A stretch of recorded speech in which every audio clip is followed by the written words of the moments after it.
नाशिक त्र्यंबकेश्वर सिंहस्थ कुंभमेळा 2027 केवळ धार्मिक कार्यक्रम नसून भारतीय संस्कृती, आध्यात्मिक परंपरा आणि सनातन श्रद्धेचे सर्वात मोठे महापर्व मानले जात आहे. आगामी कुंभमेळ्यात पुन्हा एकदा नाशिक त्र्यंबकेश्वर संपूर्ण जगाचे श्रद्धेचे केंद्र बनणार आहे. जगातील सर्वात मोठा धार्मिक सोहळ्यांपैकी एक असलेल्या नाशिक त्र्यंबकेश्वर सिंहस्थ कुंभमेळा 2027चे वेळापत्रक जाहीर केले. या सोहळ्याच्या या कार्यक्रमाची प्रतीक्षा कोट्यवधी भाविक करत असतात.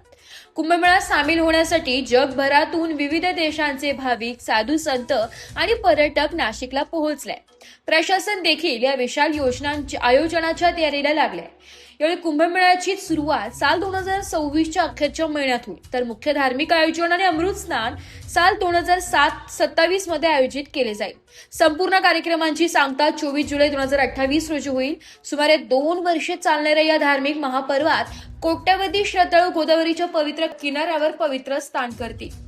कुंभमेळ्याचा औपचारिक शुभारंभ 31 ऑक्टोबर 2026 रोजी ध्वजारोहणाने होणार आहे. या दिवशी आखाड्याच्या धार्मिक विधी आणि विभिन्न कार्यक्रमांचे आयोजन सुरू होतील. त्यानंतर संपूर्ण कुंभमेळ्यात आध्यात्मिक आणि धार्मिक वातावरणाची अनुभूती घेता येणार आहे. 29 जुलै 2027 रोजी नगर प्रदक्षिणा काढली जाईल.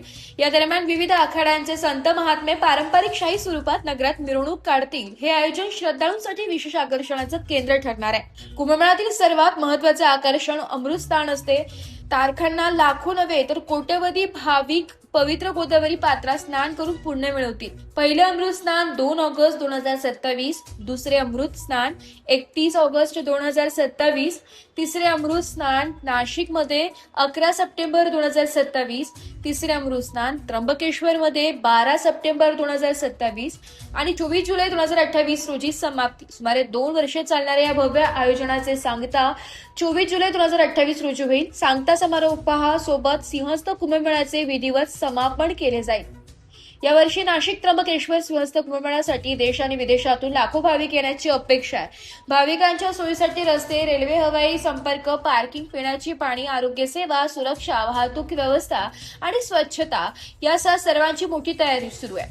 हा कार्यक्रम यशस्वी करण्यासाठी महाराष्ट्र सरकार आणि स्थानिक प्रशासन अनेक विकास प्रकल्पांवर वेगाने काम करत आहे. वृत्तसंकलन विभाग, एसवराठी न्यूज, नाशिक.